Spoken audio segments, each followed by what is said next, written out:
Hola, bienvenidos a mi canal, El Chontal Político. Les habla Félix Sanz. Por fin dan la cara a los ministros de la Suprema Corte de Justicia ante el mandato del pueblo y se atreven a comparecer ante el Congreso para escuchar los diálogos de la reforma al Poder Judicial. La ministra Norma Piña, presidenta de la Suprema Corte de Justicia, con su discurso ya trillado de la simulación y el engaño por miedo a perder sus privilegios y ser electa por el pueblo. Reflexionar sobre el papel que desempeña como piedra angular para mantener la paz y la cohesión al resolver de manera imparcial e independiente los conflictos que surgen en una sociedad democrática. Seamos críticos de la justicia en México.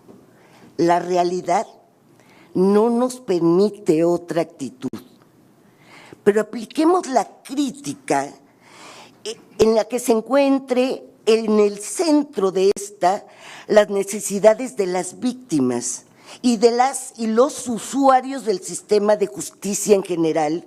El exministro Arturo Fernando Saldívar, a favor de la Cuarta Transformación, defensor del pueblo y en contra de la parcialidad de la justicia, pone en evidencia el actuar de la Suprema Corte de Justicia, diciendo que solo se castiga la pobreza favoreciendo a una clase elitista.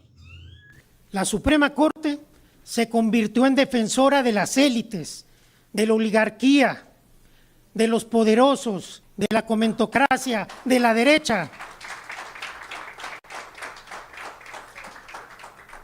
La Suprema Corte decidió otorgarle a la oposición en una suspensión, en una sentencia, lo que habían perdido en las urnas. Y esto lo dije en el Pleno de la Corte, siendo ministro en funciones. Pero lo peor, decidió intervenir en el proceso electoral de manera descarada con los hechos que hoy son públicos de todos nosotros. ¿Cómo se hizo todo esto? Con la máscara de la supuesta independencia judicial.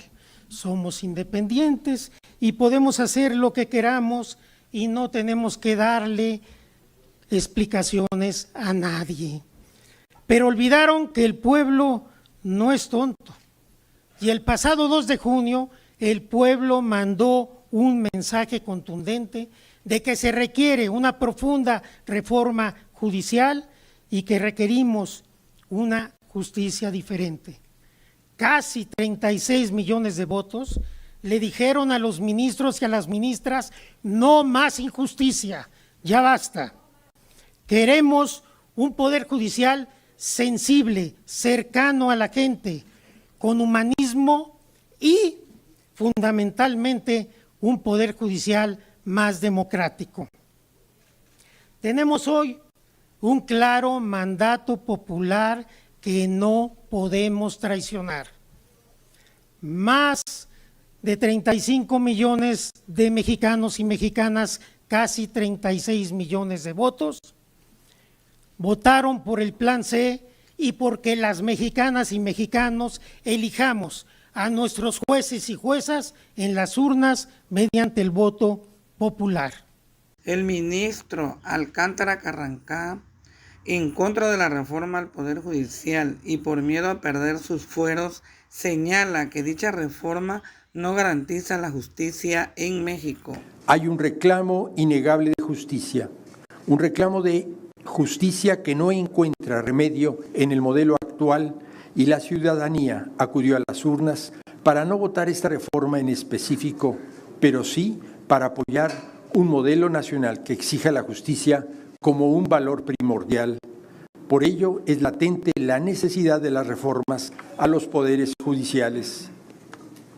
Considero que de aprobarse en sus términos, la reforma no ofrece solución integral de los problemas que aquejan a la justicia de nuestro país a nivel federal y muchísimo menos a nivel local.